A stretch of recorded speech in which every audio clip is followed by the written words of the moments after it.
What's happening to our city? Do you feel like we're losing the Portland that we love? Maybe it's time we put the power back in the hands of the people. So what I love about Portland is that it's filled with people who put their heart and soul into making this city a place that works for everybody. We make the shops and the hotels and everything, the restaurants here, what they are, and we deserve to be compensated for that. They are risking their lives to provide services for the public. It's like, I'm from Portland, I grew up in Portland. I don't necessarily want to live elsewhere in Maine outside of Portland. There's a part of me that doesn't feel like I should have to, you know what I mean? People should be able to have control over where they live. Without my support network, I would be homeless at the moment. There's too much at stake. In 2020, We are People First Portland. We're a group of volunteers, activists, organizers, workers, students, retirees. We're concerned residents who love this city. We formed last year to ask a simple question. Who does Portland, Maine belong to? Our goals haven't changed since then, but our world and our community certainly has. We've put forward these solutions to protect the health, safety, and livelihood of working people, a platform that centers our most vulnerable neighbors, one that focuses on those who live here, who drive our economy, and who make Portland, Portland. Question A, raise the minimum wage to $15 an hour and implement hazard pay for essential workers. Question B, ban racist and ineffective facial surveillance technology. Question C, enact a Green New Deal to ensure green buildings, affordable housing, and good jobs. Question D, protect tenants by banning income discrimination and stabilizing rents. Question E, protect neighborhoods by limiting Airbnbs and short-term rentals to owner-occupied units. We are powered by hundreds of volunteers, the dozens of labor unions and progressive organizations who have endorsed this campaign, and the 11,000 signatures that got us onto the ballot. The people of Portland are speaking up. If we have folks that have lived in Portland, that have grown up in Portland, and want to create a better Portland for all, I think we need to create a Portland that is suitable for them, where they can be able to live here comfortably. And I think that's why we need rent stabilization, because we want to create space for the folks that have lived here all their lives.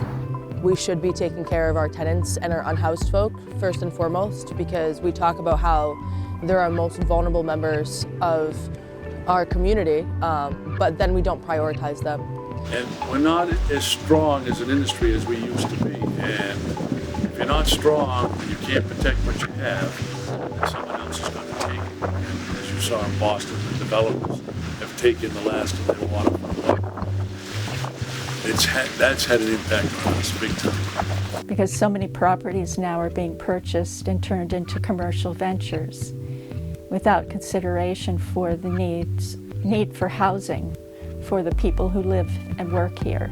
And on this 3-block dead-end section of town, in the last 2 years, we've seen 4 or 5 places that used to be long-term rentals all turn into Airbnbs. It starts to ruin the neighborhood feel of Portland. There's an extreme shortage in Maine and across New England looking for young people who want to work, but it has to be worth their while. If they can make more money at a Dunkin' Donuts than you can in the trade, just disheartening to see that some of the people in Portland aren't getting the correct message of what this is about.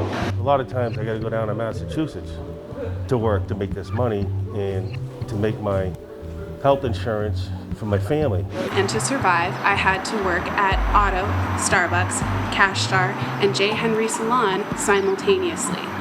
I mean, you can't survive on less than $15 an hour. Surviving on $15 an hour is hard enough as it is.